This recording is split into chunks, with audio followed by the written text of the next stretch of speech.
Hey, real estate besties. Do you know when and where to post on social media? Let's talk about it.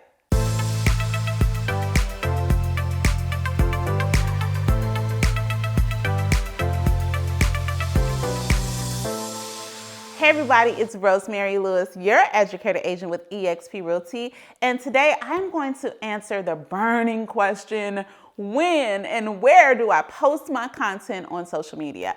But before I get into it, subscribe to my channel. Okay, and then maybe I'll stop singing.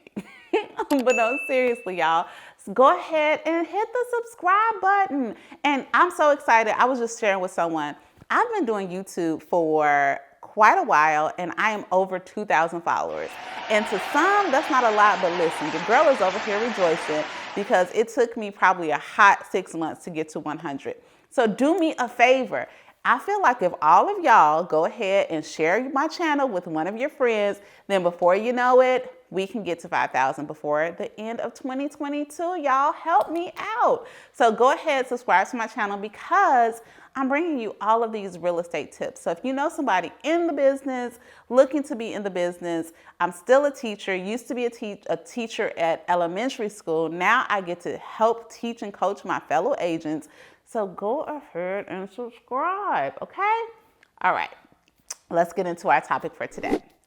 So over the past few weeks, we have been talking about all things social media, from showing up as yourself, from being consistent, all the way to last week, we talked about identifying your ideal client. So go ahead, if you haven't seen those videos, make sure that you check them out because we're building upon that today, and we are going to talk about when and where to post.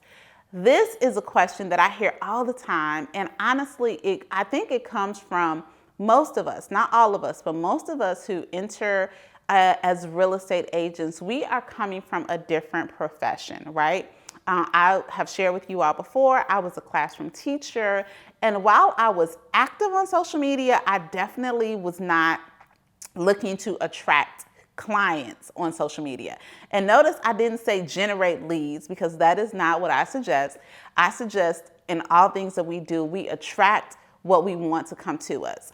And my concern was that I was going to make people mad, right? My concern was that I was going to look thirsty or look salesy, and I just didn't want my friends to delete me or block me because they were sick of me. So very first thing I want to start by saying is we have to change our mindset around that, because the way to stop thinking about yourself as salesy and to be comfortable posting or showing up is to know that you're giving value. And here's the reality. If there is somebody on your timeline who is paying rent or who does not think they can purchase or who has a lot of equity in their home and they're struggling with their bills, or they really want to have their dream home but don't know how to make it possible, you are likely the missing link to that puzzle. But here's another flip thing, and this is why we have to really think about value. More than anything, more than selling homes, I love it that my clients, a lot of times because of the way I show up on social media, they see me as a resource from everything from where to get their windows clean, to a good restaurant, to a cake for their kid's birthday, to, I need a tax lady. Like, I am a resource, and I know a lot of that is because I have identified my ideal client and I create content that speaks to them. But then where do you post and how often do you do it? So here's the very first thing. Before we talked about ideal clients, right? So as you identify who is the person or what characteristics would a client have that you really want to work with them, and think about where does that person show up on social media. So for instance, if you are marketing a product to a 10-year-old, right? You likely would not market that product on Facebook because I have a 10-year-old son. Most 10-year-olds are not on Facebook.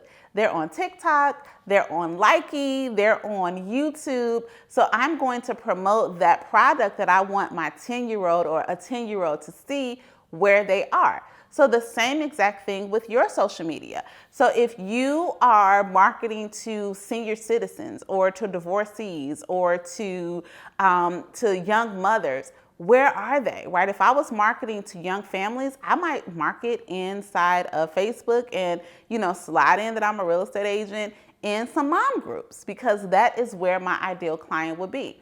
So you have to identify where your ideal customer is, but also I think that it has to be a platform that you resonate with. So for instance, I never got Twitter, y'all. Like, my brain just does not work like that. So although my ideal client may be on Twitter or even LinkedIn for that matter, I find that it's not as easy for me to show up consistently there, but that doesn't give me a pass not to show up. I just show up on Instagram because my ideal client is also there. And I show up on Facebook because my ideal client is also there. So it's kind of twofold: where you show up, where's your ideal client, and where can you commit to showing up consistently. Now, here's the next one. When do you show up? All the time. You need to show up all the time. And I know this may be like, oh, I don't want to, overwhelm people. But here's the thing. People have this wonderful button called swipe. So if they're not interested in what you're talking about at that moment, first of all, it doesn't mean that they don't like you. It doesn't mean that you are being salesy. It just may not be resonating with them at the moment, and someone can just keep swiping. But here's the thing. Even when they keep swiping, I want them to see my face all the time, right? I want them to look up and see me on YouTube again. I want them to look up and see me on Instagram again. I want them to look up and see me on Facebook again. But here is what you can't do. Don't make it all about real estate, y'all. We are in the business of attracting our ideal client. And while your ideal client definitely appreciates you being a market expert and the information that you provide, I'm going to suggest that that's only about a 10th or maybe 20% of how you show up on social media. So get on there and talk about gas prices. Talk about where you got your kids' jogging suit from. If you go to a great restaurant, give it a review. High five your bestie. Show a picture of you with your mama and your daddy eating tacos. Show a picture of how much chicken, like whatever is about your life, be okay with showing up. And with Instagram and even now Facebook, you can make it fun. You can do stories. You can do a little dance, a little TikTok, if that's in your wheelhouse. If not, just show up how you can authentically show up as yourself. So don't worry about the when and how much to post, because this is something I'm going to tell you. People who support you, they're not going to get sick of you, right? And if they do get a little overwhelmed, they'll keep swiping.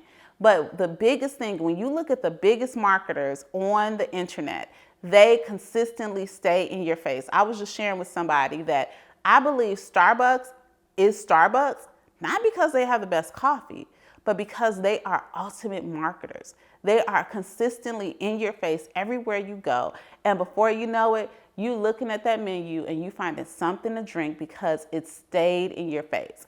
So we want to be the exact same way. Don't overwhelm yourself with when and what to post. Just start posting. All right, if you made it to the end of this video and you are not subscribed to my channel, I just don't know what to say at this point, right? I just don't know what to say. But you know what? I forgive you. Just go ahead and subscribe right now, and we can call it all good. And share the channel with one of your real estate besties. Oh, and y'all, I have a course where I teach you all about time blocking and how to maximize your time for real estate. If you're interested in it, head on over to agenteducationacademy.com, and I'll meet you there. Talk to you soon.